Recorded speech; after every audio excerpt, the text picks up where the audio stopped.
This is Real Sports with your man.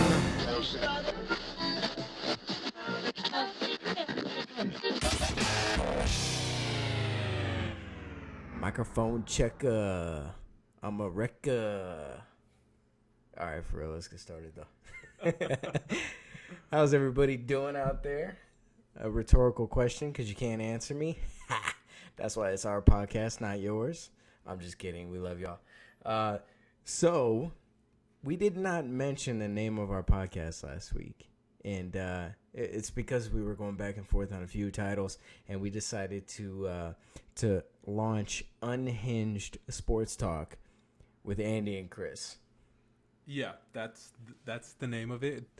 Took some deliberation and it took a while, but I think we finally got it, and that's what we're going with. We have the logo out there. We have our social media on there. We have Twitter, Facebook, SoundCloud, YouTube.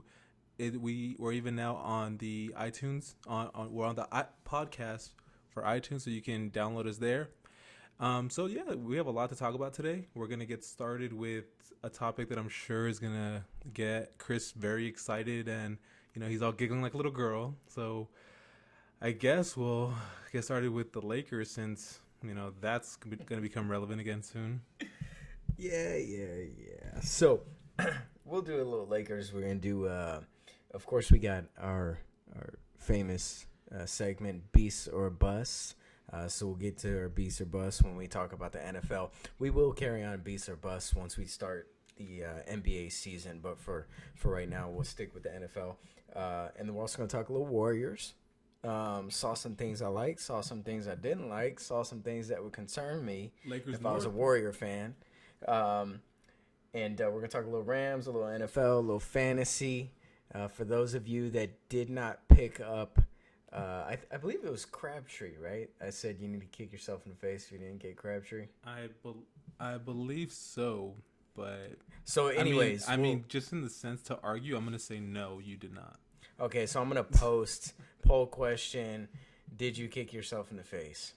Because Crabtree got me, I believe it was 26 points. I'll verify that when we talk about fantasy. And if you did kick yourself in the face, can you please send us a video on that? I would really like to see those. We would love videos. Hashtag kick yourself. In the face. Let's get going with some Lakers. So, Meta... in his brilliant wisdom, here's a little meta quote from Lakers training camp. Reporter said, "Have you guys had an opportunity to enjoy yourselves in camp? I know you're in grind mode. Meta, you're always enjoying yourself. Life is about enjoying yourself. We were put on this earth to enjoy ourselves. I don't think we were put on the earth to be upset. I imagine a bunch of mad babies coming out of the womb mad. They're coming out of the womb complaining and saying, this is bull beep, man." They come out of the womb thinking life is beautiful. They're crying, but it's crying of joy. Reporter, you think babies are crying of joy when they're coming out of the womb? Meta, absolutely. They want candy. But there's blood everywhere, the reporter says. Meta, the blood is a sign of, that's something else. I don't know. Oh my God, good old Meta. We love you, Meta. We love you, Meta. Dude, I love his personality. He's so entertaining. Oh, the guy is... And he's so positive. Yeah, man. He's just... He's a ball of positivity, good energy. He brings... It's contagious as well, and that's what's awesome about him. Like I said, I'm not trying to big up the Lakers, but Meta is, from what I've seen, never met the guy, seems like he's a great person, and I just love his personality. You always know if there's an interview, it's going to be an entertaining interview because it's going to be Meta in there talking about how much he loves pandas and everything.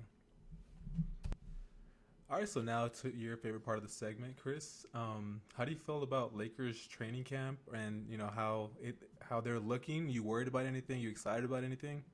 I have some positives, some great positive takeaways.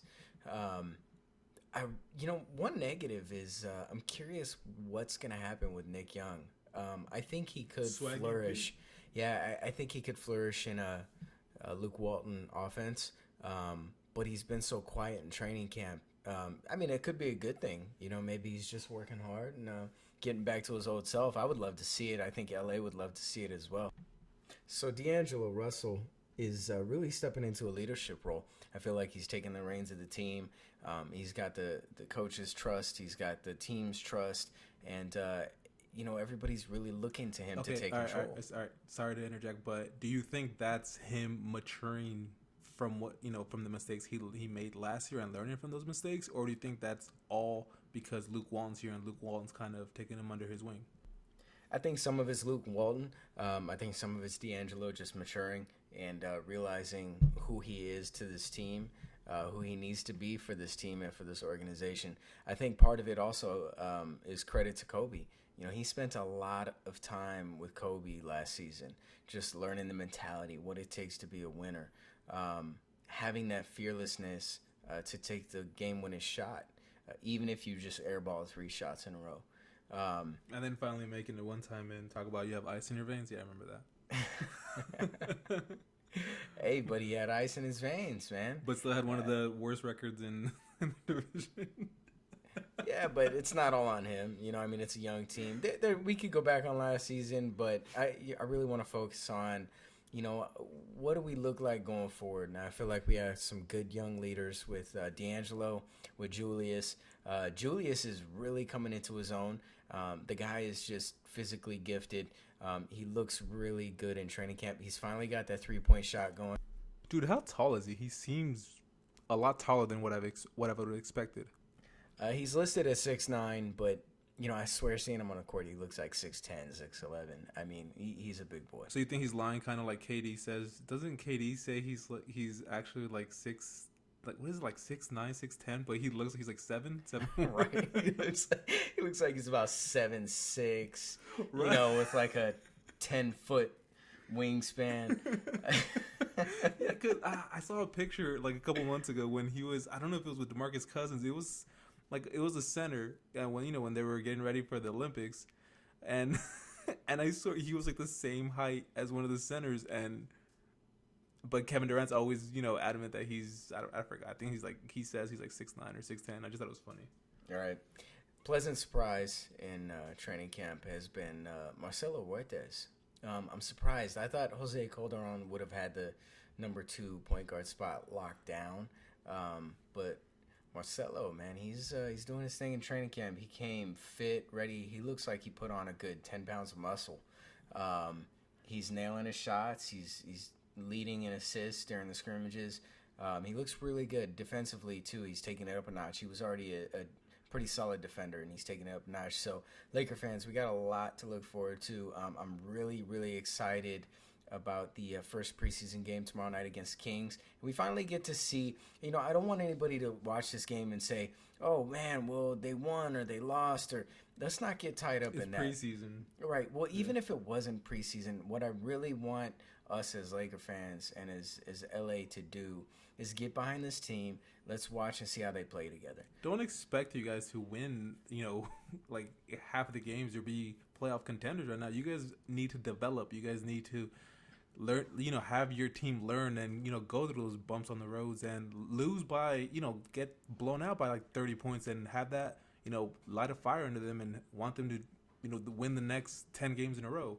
Right. And smash on the Warriors, who, okay, I don't know about by that. the way, man, so I watched the Warriors' first preseason game, and KD 2 for 13. And look, dude, it's the first game of the preseason. Do you expect him to just, go like on 80% from the field or what? No, but here's my point. Okay, he's one of the greatest players in the game. He's gonna turn it around. Top 5, yes, easily top 5. So he had a bad game. He's gonna turn it around. So I want to post a poll question to all our listeners. How long is it going to take this team to gel? And the reason why I asked that question is because they have 3 great shooters. Now, if you look at all the greatest teams of all time. Wait, 3 as in who? Splash Brothers and KD? And KD. Okay. Right? So they have 3 guys that do the same thing. Mm-hmm. Like if you started a business, right? And let's say it was a warehouse and you manufactured some sort of product. These 3 guys would be doing the same job. So you're saying like getting 3 performing salesmen, but right. But you need warehouse workers. Right. You have no warehouse workers. Yeah. You know, and people could argue and say, oh, well, they got, you know, Iguodala and they got, you know, Draymond Green and all these other guys. But okay, but wouldn't it go like with that age old argument? If let's say hypothetically you're drafting, I know theirs was, you know, through free agency. Let's say you're drafting, and no matter if, you know, you have the position already, you know, occupied by a good player, you're gonna tell me if Kobe Bryant's available and it's your turn to pick, you're not gonna pick up Kobe Bryant? that's not what I'm saying. What I'm saying is that you would think their starting five would be, you know, a little more diverse. They have three guys that do the same thing. Yeah, but KD's Kobe and Shaq okay. were successful Okay, because Shaq but was a KD beast. KD has that wingspan where he kind of poses a different threat than the other guys. They're Not smaller. really. They're None smaller, of them are post threat. Okay, but they're smaller. They're quicker. Oh, but I mean, they were never big on the post game anyways. Right, but you got to have different dimensions to your game. Otherwise, people are going to shut you down.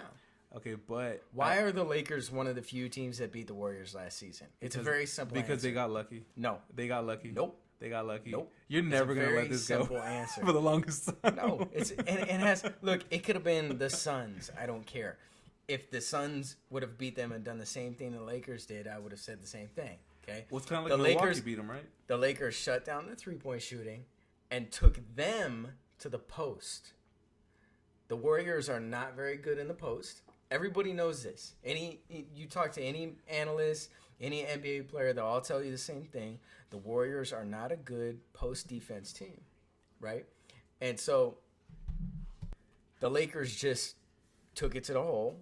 They took him to the post. D'Angelo Russell developed the post game last season, and it's only gotten better this year. And that's why I honestly believe that, yes, the Lakers are taking on some of the Warriors' style of offense, but they are going to go to the post because Luke Walton still does have that old school mindset of I'm a pound you in the paint, and they got some big guys that can do it. And they also have a point guard who can out-muscle every other point guard in the league in D'Angelo Russell, and they're going to do that.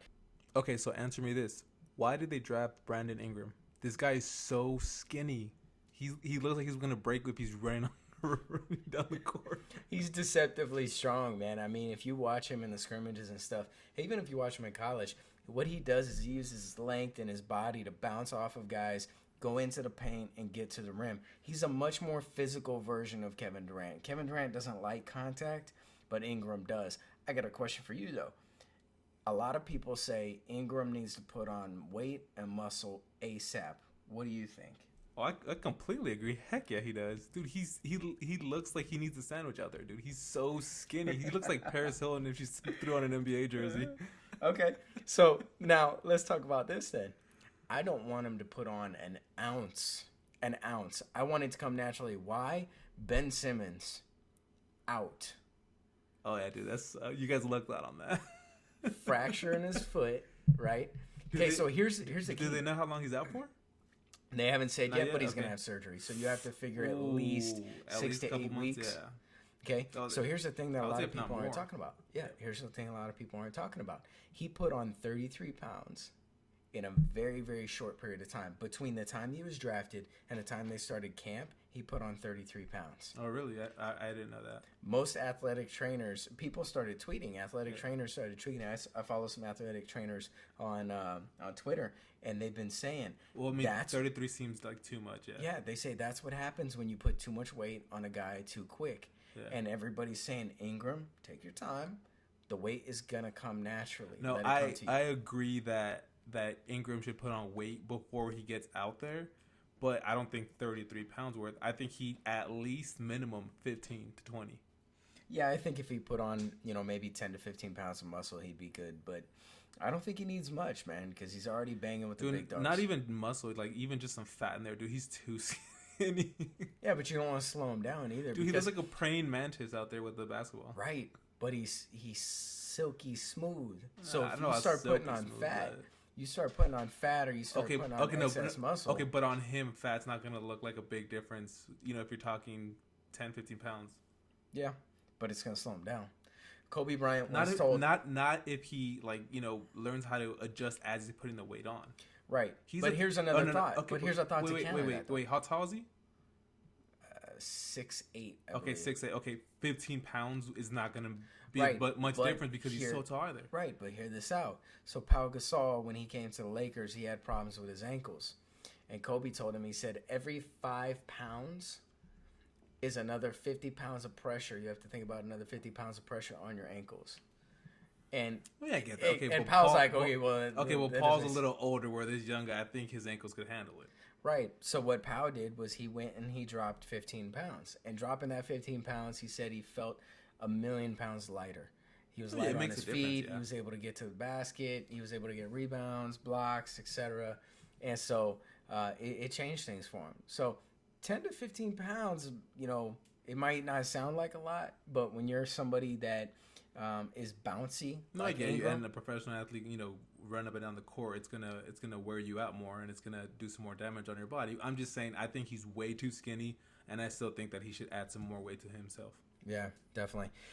Coaches and culture is a conversation that I've been wanting to have. And, you know, I really want to dive into it a little more in our next podcast, and maybe even just have a podcast where we really talk about the impact that a culture has, or the impact that a coach has on the culture of a team and on individuals. I think I we want to should talk about definitely go kids, like too. an in-depth discussion about that. Like a deeper discussion than just like a small segment than what we would normally do. Right. Yeah, I agree. My son plays soccer, and one of the things that I really, really get frustrated with is the lack of coaching, the lack of teaching.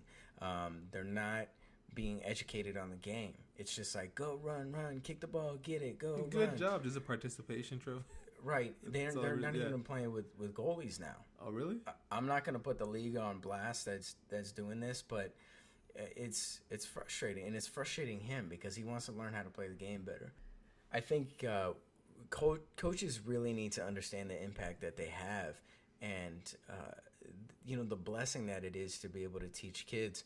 And I think if you look at people like Luke Walton, who has come in and just completely changed the Lakers from a fundamental culture standpoint, he has ripped up the foundation, put a new foundation in, and it's sticking, it's impacting guys, it's positive, everybody's happy, everybody's having a good time, and everybody's working hard. I mean, it's new right now. Wasn't it the same way when Byron Scott first came? I mean, let's see how long this will last. I wouldn't say it was the same when Byron Scott came. It's the honeymoon phase right now. Right, but it wasn't the same when Byron Scott came. No, I remember a lot of people were like, "Oh, he's an ex-Laker, he's an ex-champion." That's all it was. This guy's gonna be able to rebuild us and help us get, you know, attract free agents, and then we're gonna be back to the top. We're gonna be contenders again. And you know the people that were saying happy. that? You know the people that were saying that are the old heads that just are diehard Showtime and won't let it go. I love Byron Scott, and I like that hire. And the reason why I like that hire was because it was great for Kobe. Okay, but that hire was not great for the Lakers' future. And anybody that knows anything about basketball, so you agree with the way they did it? Like, yes. They just let him go as soon as Kobe was done. Like your work is done. Now we have a chance for Luke. So let's bring Luke in. Right. I feel that maybe they could have handled it with Byron a little differently. I feel like, you know, he feels like he was kind of kicked out the door a little bit. And obviously you don't want to do that, especially with a legend in purple and gold like that. But at the same time, it was time. He did his job. His job was to get through the Kobe farewell tour. And now we had to bring Luke in to bring an infusion of new culture and energy. Anybody that knows anything about basketball knew that Byron Scott and D'Angelo Russell were never going to coexist because he's too young and he's, you know, arrogant in a sense. See, the thing is, D'Angelo's got a good arrogance. He's got that confidence about him that you want your point guard to have. And Byron spent more time trying to reel him in and trying to tell him what he should or shouldn't do, and not record his friend's private conversation. All right, we're not letting that one go. But you know, the thing I like about Luke, and this is why I say that a lot of coaches can take notes from him, is that he encourages his young guys. He is developing leaders. Anybody that's in business or in sports or anything can tell you that the best leader creates leaders, not puppets. I'll agree with that. I do have one question for you though. As far as Luke as a coach, do you think he's great? And when I mean great, I mean, great with the kind of title and the label he's carrying with him right now. That he's he was the assistant coach with the Warriors, but I'm saying I personally think that the way Steve Kerr and that team was set up, I think a lot of other assistant coaches could have done the job that Luke did. I think Luke is going to be great, and the people believe that he's going to be great, not because what he did with the Warriors, because I think people realize, look, that was a system set up, it was good to go. I think ultimately people look at Luke, his mindset, the way he approaches the game, the way he approaches coaching, his personality, his work ethic, and they say this man has great qualities, therefore he will be great. One of the most striking things that I've realized watching these interviews and Lakers training camp, etc., is that Luke develops leaders. He's not looking to control a team or to create, puppets or to create, an environment where people do for him. He's looking to create leaders, and he's proved that with D'Angelo in a situation where last year D'Angelo was restricted, kind of put in handcuffs, wasn't allowed to be himself. His personality was too much. They should have took his phone away, though. Well, even Nick Young, they were saying, Nick Young, your personality is too much. And Luke says, no, be yourself. Go out there, do your thing. As long as you work hard, you're going to get minutes. And I want to see you be successful. So you're excited about the future? I'm extremely excited. I really believe in what the front office has done. I don't think they get enough credit. Think about this. The Lakers right now have 3 lottery picks from the last 3 years of draft. I mean, that's huge. I know a lot of it's from mistakes and failures, but a lot of it wasn't their doing, too. We couldn't predict Dwight Howard leaving. We couldn't predict Steve Nash blowing out his knee in the first couple weeks of the season. So a lot of it was circumstance, but they've bounced back. 3 lottery picks. Jordan Clarkson, who arguably, if we redid the draft, would probably be a top 3 pick. You guys stole him. I mean, that's a huge steal. Yeah. So I'm very excited about the future. I'm excited about what Luke's doing, and the fact that he's empowering the young guys, and he's telling D'Angelo, this is your squad. You are me on the court. Be an extension of me. He's creating leaders in both D'Angelo and in Julius Randle. I love it. And there's good veteran leadership around the team. Dang was huge. Mozgov is going to be huge for Ivica. I think Zubas is the center of the future, man. That guy's he's got all the talent in the world, so hopefully they can do something with it. Very excited. Laker fans, you have reason to be excited. And let's get one, man. Let's surprise a lot of people this year. I'm excited, man. Let's get going. So keyword is going to be patience for this year? Oh, absolutely. Patience is huge. But you can still be excited. You can see progress and have patience. It's going to be a beautiful thing. So patience and enjoy the development? Yep. Is what you're saying? Exactly. Okay. So I'm looking for a new show to watch right now, actually, because, Lakers season is getting going, but I have some downtime. Do you have anything that you've watched recently that you're like, man, this is a really dope show. It's going to be good or it's going to be interesting? Well, I mean, things that just ended. I mean, Game of Thrones ended a bit ago. That I could was never really get good. into that one. Honestly, that took me a while. The funny thing is, people, everyone's always talking about that. I gave it a shot maybe about 2 years ago. My wife and I, we tried to watch it. We watched like the first maybe 2 episodes, and I couldn't do it. We both like, you know what, I'm done. But everyone kept being adamant, like, you gotta watch it. You gotta watch it. It's so good. It's so good. It's so good. So finally, I was like, maybe I'll give it another shot. My sister was even like, you know what? Watch it after episode 3. It gets way better. You'll get into it. She said, just give it like 4 episodes. If you're not hooked, then stop. So I give it another shot. I ended up getting hooked after, I think, episode 3. You really get into it. They develop the characters a lot better, but it does start off really slow. That's really good. What's it called? Luke Cage. That just came out on Netflix on Friday. I'm really into the whole, superhero Marvel DC universe. I love Daredevil, which is an original show on Netflix. That was awesome. Jessica Jones was good. Justice League. What? That's DC, bro. I know. Justice League's coming out. No, yeah, I'm November. That's dope. That's gonna be awesome. I can't wait for that. See, I love that. Luke Cage, dude. I'm a little disappointed by it so far. I'm on episode 3. I just kept reading reviews. They were saying it kind of had brings hip hop into life of the show. and it's like really hip hop inspired. This, and that. And I've been watching it, and they played one Wu-Tang song, and that was like in episode 2. And it it kind of went with the scene, but just the one song, I'm like, I don't really feel like that's hip hop influenced into the show. One of the villains has like a Biggie poster in his office, so I don't know if they think that makes it a hip hop influence all over it. I don't know. I'm just a little disappointed so far, but I'm still gonna give it a shot. Also, Westworld, which just started on HBO on Sunday, is a new show that's just coming out. It's something that's a little odd. It's kind of hard to explain. I haven't seen it yet, but I do want to get into it. It's pretty much, it looks like I don't know if they're scientists or what they are, but they have some people, they're like hooked up to these, I don't know if they're like wires or something, but they have them hooked up and they're running tests on them. They have like a little kind of like a model of like a Western city there as well, and they have those people kind of in their mind. I don't know if they're dreaming, but they're reenacting like if they're alive in that Western town, and they have their family or whatever. They think that's their real life, and I guess they're running tests on them to see how they react to trauma or any type of emotion. Like I don't know if they have people come in and like attacking them or something. They're pretty much just doing an experiment on them. It's pretty vague at the moment in the previews, but it's something that I definitely want to check out because it looks interesting.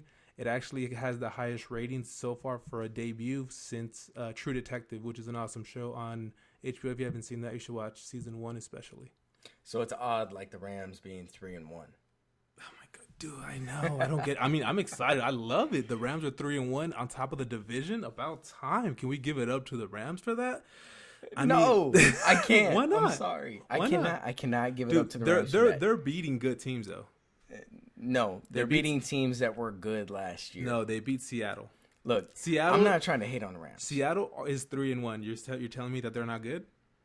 They're not playing like they normally do in the second half of the season every year, but they're good. Look, Seattle is always known to step it up a lot more in the second half of the season.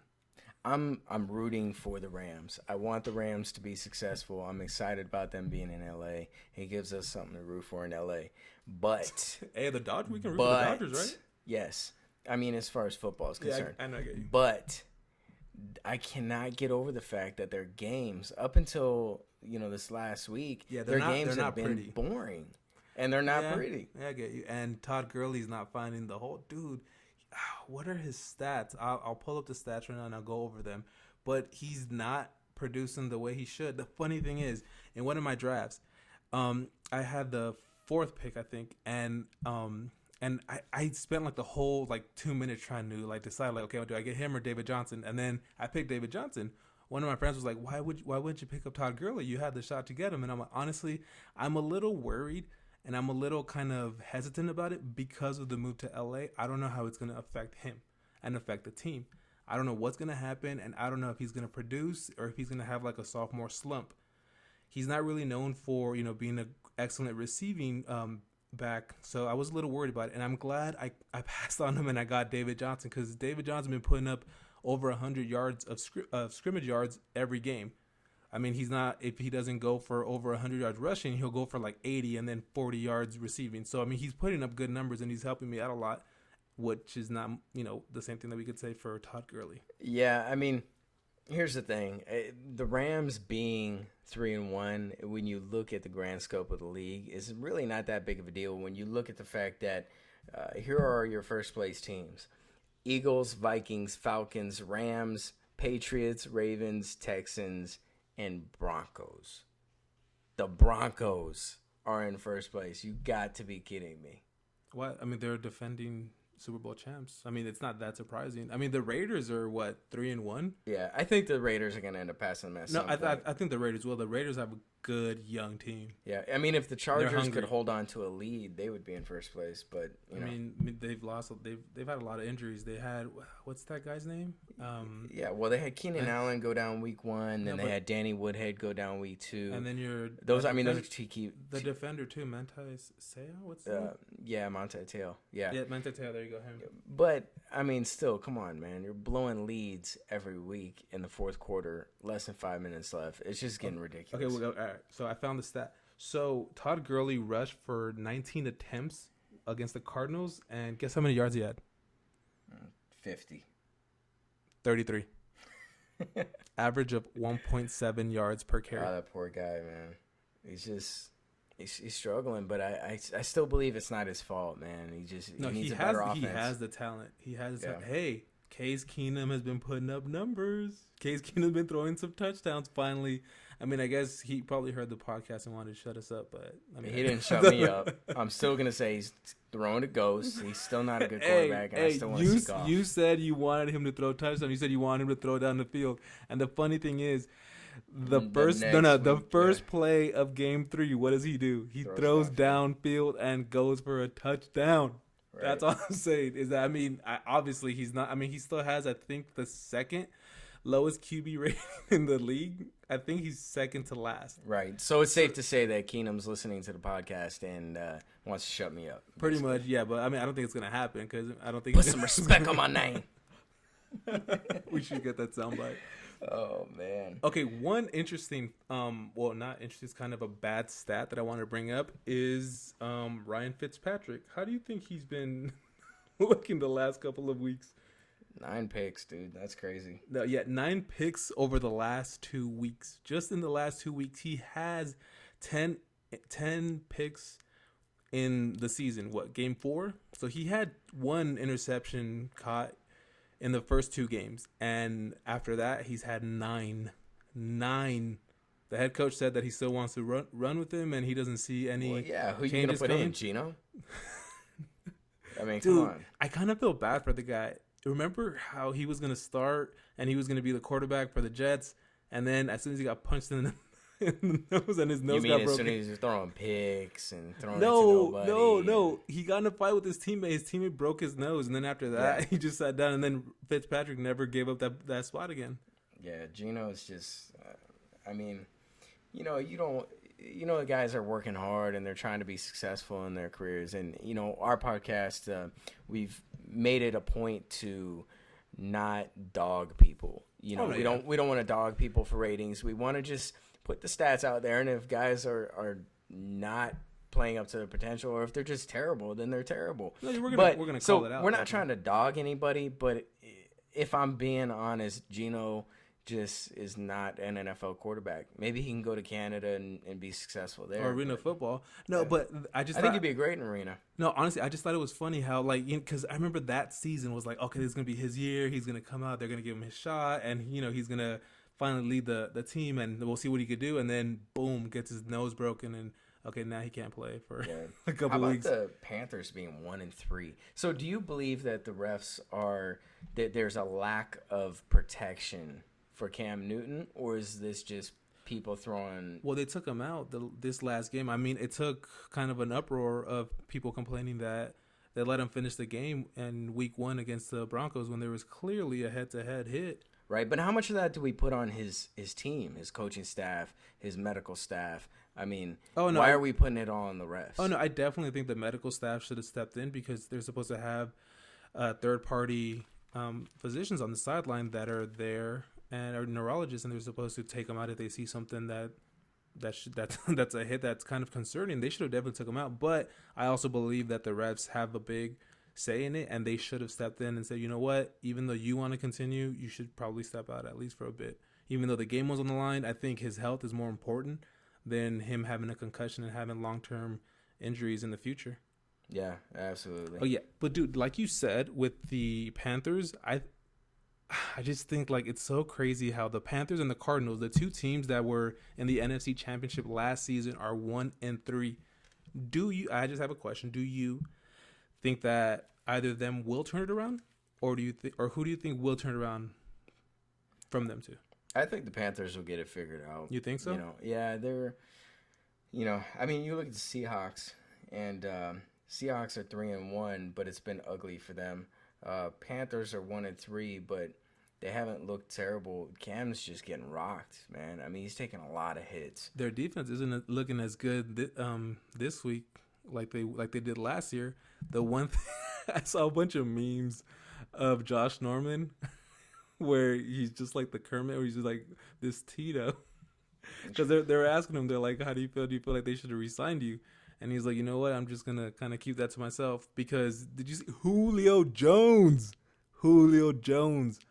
He had 300 receiving yards on the Panthers he lit them defense on week 4. That was crazy. And the funny thing is, if you look up the stats, Josh Norman kept them in some small numbers every time they played last year. Yeah. He didn't shut them out completely, but he kept them at bay, and he did not let them go. He did not let them have like a monster day. I'm not saying that. I don't know if Josh Norman is the number 1 cornerback in the league, but I think he's definitely elite. And he did, in that system, I think he fit perfectly where he was able to be dominant because he had Luke Kuechly, as a linebacker holding off, that middle part, and he could just focus on, covering that receiver. Right. So beast or bust.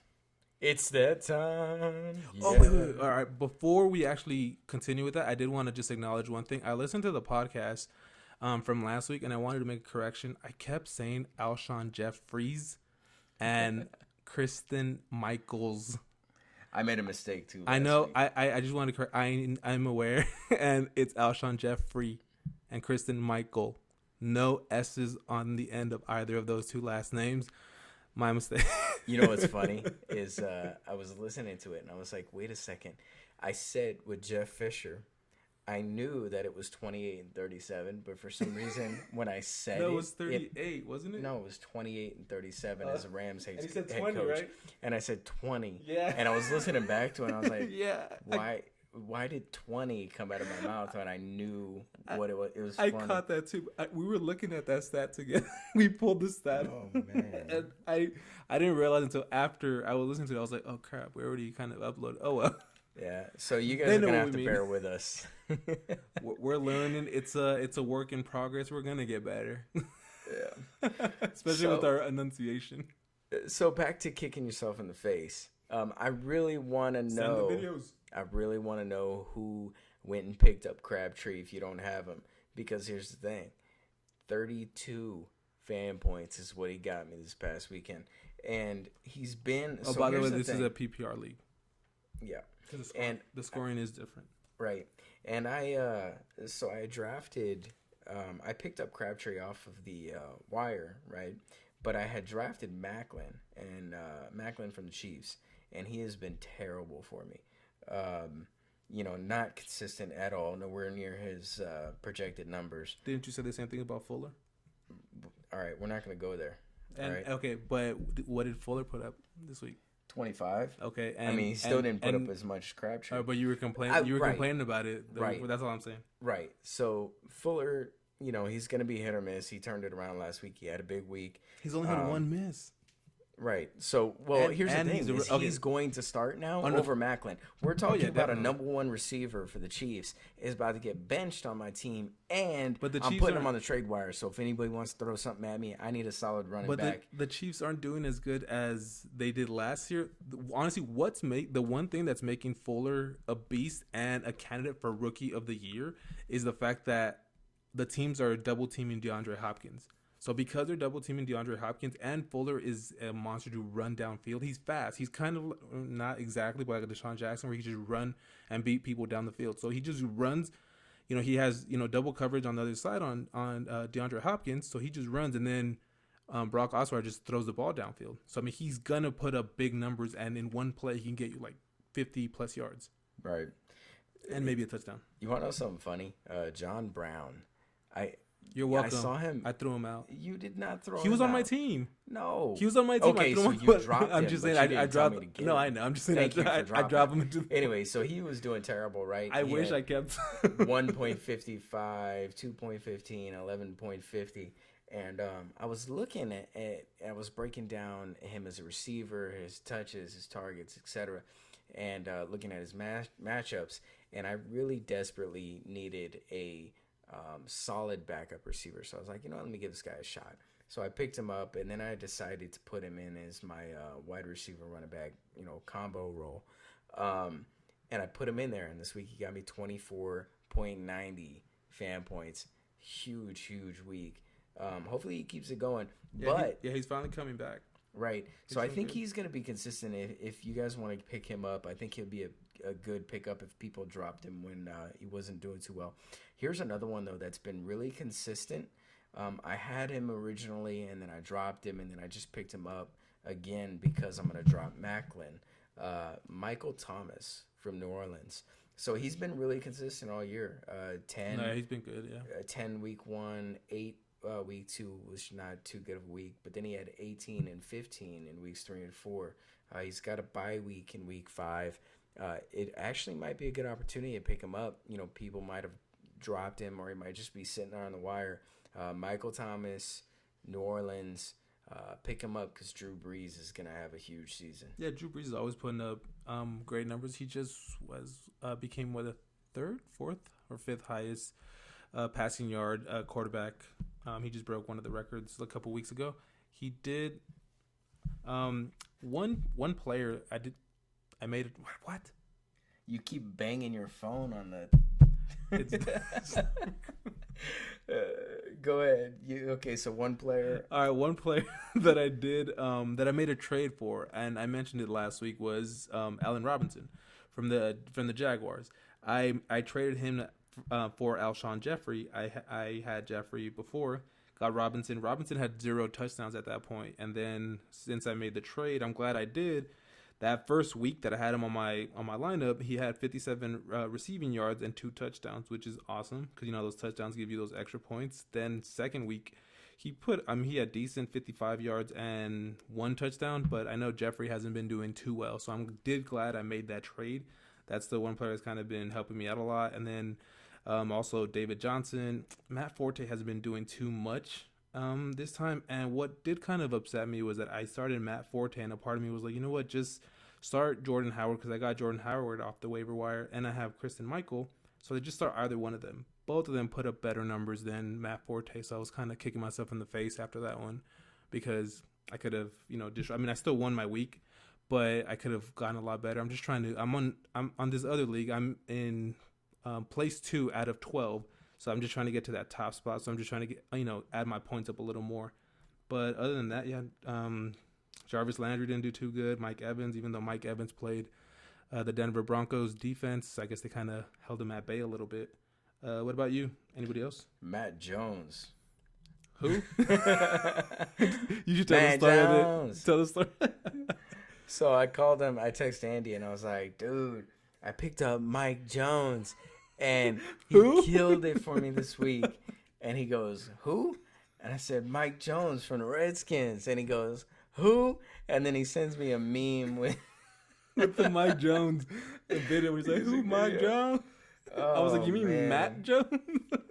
It was hilarious, though. Oh, that was a long day at work, man. So, yeah, Matt Jones did good. Phillip Rivers still killing it this year. Dude, Big Ben. He's not winning. Big Ben had a good game. Oh, if you had Julio Jones, I'm sure you killed it that week too. If you had Julio Jones, AJ Green did good. Jordan Reed. Dude, Matt Ryan threw for 500 yards. 500 receiving yards from Matt Ryan. What are you doing? Give me my phone back. Because you keep... No, I don't. They can't hear this. Yeah, they can, because I can hear it. I know, I do too. I'm trying to... Apologize, guys. Yeah, I'm sorry about that. Yeah, man, it was an interesting week. Did you know Matt Ryan is the number 1 ranked player in the league right now? Nice. He's killing it right now. And he was I believe, the offensive player of the... What is he? NFC? Yeah, of the NFC last month, the first month of the season. So, he's killing it. And then, having Julio Jones is not too bad either. But other than that, I believe because I have Allen Robinson in my next in this upcoming week 5, he's on a bye week, so I'm gonna have to start Sterling Shepard, which is a rookie wide receiver for the Giants. All right, so let's get into beast or bust. All right, so beast or bust this week. I have somebody who I'm very upset about. I'm upset more because I drafted him, and that's Josh Gordon. Honestly, he's going into rehab, so I hope he gets better and all that. But it just sucks the fact that I was like holding on to him because he had such a monster year. What is it, 2 years ago or 3 years ago? That he had, I believe it was over 1,400 or 1,600 receiving yards. So I was like, he's going to come back. He's going to be killing it. So I was happy because I was like, I want to just hold on to him on my bench and just have him kill it and not let anybody else use him. But once he's no longer going to play for the season, so I was like, dang. So now I can't even use him. So For me, he's a bust in the sense that, I mean, he's not going to play anything. So he's not going to put up any numbers. Other than that, for Beast, as far as who's been killing it for me lately, would probably be either Allen Robinson or Emmanuel Sanders. Been putting up good numbers. He's been hooking up with the quarterbacks really well. They've been developing a good rapport with each other, and also probably David Johnson, because said he getting at least over 100 scrimmage yards every week. So he's been kind of at least consistent for me. What about you? So last week I said Gurley was bustish, and I think I'm gonna have to go ahead and say that he's turning into a bust. It's sad, man. Sad to say, but yeah, I think we could finally admit it. And then as far as Beast, I'm actually gonna go NBA. Dwayne Wade, I like the new look. Going to the Bulls, kind of revamping his career and going in a different direction. It's exciting, man. I'm happy for him, and it's different. It's hard to get used to him in that Bulls uniform, but he put on a show in his first preseason game, and it's kind of exciting. I know we're saying we're gonna stick mostly to NFL for Beast or Bust until the season got going, but I've been reading a lot about the Dwayne Wade thing, and I think it's really cool. I think it was a great move for him. So we'll just switch it up, and it's not kind of set in stone to Beast or Bust. We can go, from one sport to another, and it was not. Yeah. When the NBA season starts, we're not gonna just say a Beast, NBA player, and a Beast or a Bust NBA player. We can go wherever we want to talk about. Anybody. Yeah. So someone that just impressed us, or someone who kind of let us down. Right. So I hear we got a question on our Facebook. Yeah, we do. We have somebody who actually messaged or wrote on our wall, so that's good. Thank you for that. Keep them coming. They asked us, what do we think about the new starting quarterback for the Dallas Cowboys, Dak Prescott? And is Tony Romo shaking and he's a little nervous about it? Personally, I think that Romo's probably worried now because they finally found someone who so far is being consistent. I don't like the Cowboys, but I mean, I'm not going to just hate on them, and I probably will hate on them, but I'm not going to just, deny when they have some talent, because their rookie quarterback is killing it. He's putting up good numbers. I mean, he's still not as good as our rookie quarterback, Carson Wentz, but I mean, that's neither here nor there. But in all seriousness, I think he's doing really good. He's doing what a lot of people wanted Tony Romo to do and be consistent with. And also the fact that they have Ezekiel Elliott with the running game is helping out a lot. Even without Des Bryant, they're still winning games. They're 3-1 right now, so they're number 2 in the division, which is really good and probably better than what Romo would have been doing, because he would have been getting hurt all the time. And yeah, I think it's a good move for them and their future. Right. I think if you're Romo, you start to maybe see the end of the road. Yeah, definitely. I think you start to say, I've had too many injuries. I think you start to get realistic with yourself and think about post-football career. Maybe think about being a quarterback coach, maybe thinking about broadcast. Dude, he's doing something else. He's like Mr. Glass. He gets hurt all the time. He gets hurt every season. I know he still has a passion to play the game. I know he says he's going to come back. If I'm the Cowboys, though, do I really want him to come back? I don't think so. I think Prescott, the thing that I see with Prescott when I watch him play is he's got poise, he's got control, he doesn't get frantic, he doesn't panic in stressful situations, and he seems to always make the right play. And he's hungry, and he's having fun. Yeah, he's having a lot of fun. And I know we have a small sample size, but very impressive. I am not a Cowboys fan at all. You could actually put me on the opposite end of that planet. But same here. Eagles fan all the way, so that's our rivals. But nonetheless, if you're a Cowboys fan, you have a lot to be excited about with this guy, because he's special, man. He's definitely a special talent. He's got a cannon, too. Yeah, he does. And Ezekiel Elliott, when we had the number 8 pick, I wanted us to get Ezekiel Elliott, but then we traded up. I'm not mad at, what the front office did, because now we have our, franchise quarterback. So now we're going to go and read some of the polls that we posted on Twitter. Right. Can LA be patient in Lakers rebuild? We got 33% yes and 67% no. No. I have a feeling there was more Laker hater on that than Laker love. That's right. Represent. But there's some truth in it. LA is very impatient, especially the fair weather fans. I think diehard Laker fans understand that it's going to be a process. They're excited about it. They're excited about the young talent, excited about new coaching staff. We got B. Shaw back. He's out there having fun with the guys, creating competitions for free throws and out there doing push-ups and stuff. I think true diehard Laker fans understand it and have a elevated level of patience, whereas fair weather, I'm going to be there when they have championships fans aren't going to be patient, and they're going to watch Clipper games and be sadly disappointed because they're not going to get past the second round of the playoffs. But at least they'll make the playoffs. I'd rather not make it than only go to the second round. And you're doing a very good job by not making it at all. We'll get there. So next week, we really want to pick up our conversation. We didn't have a chance to get to it today, but we want to post a question again. Should cheating tarnish Brady and Belichick's legacy? And we really want to dive into it and have a deep conversation about it next week and really get everybody's thoughts and opinions. So we're going to post a poll, and please, if you've listened to this podcast and you want to be a part of it, interact with us and vote for the polls, so that way we can have a conversation about it next week. Yeah, you can also, you can go to twitter.com/unhinged sports. That's our page, so you can, we'll post the poll there. Also with Facebook, we sometimes add the questions there, or you could just message us there as well on facebook.com/unhinged sports talk.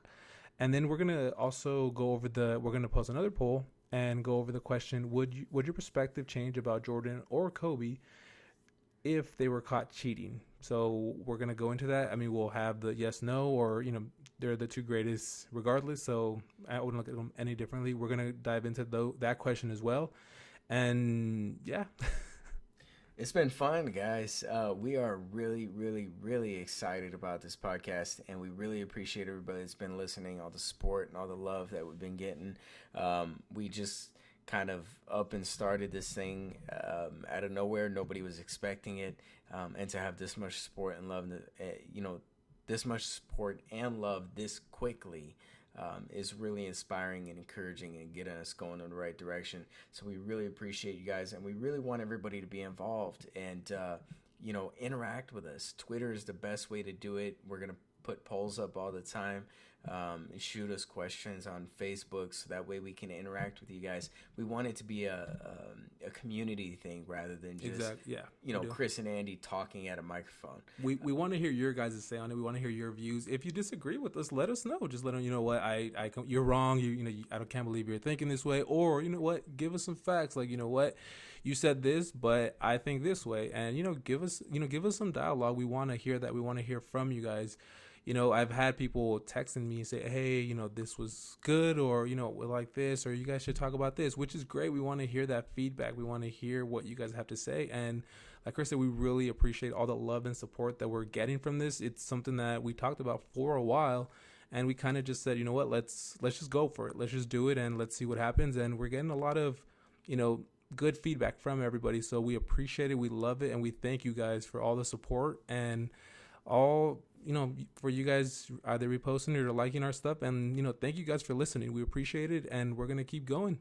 All right, everybody, have a great week. Be safe. Enjoy the week, the work week ahead. And we'll be talking to you again next week. Yeah, and my Eagles are still undefeated. Okay, bye.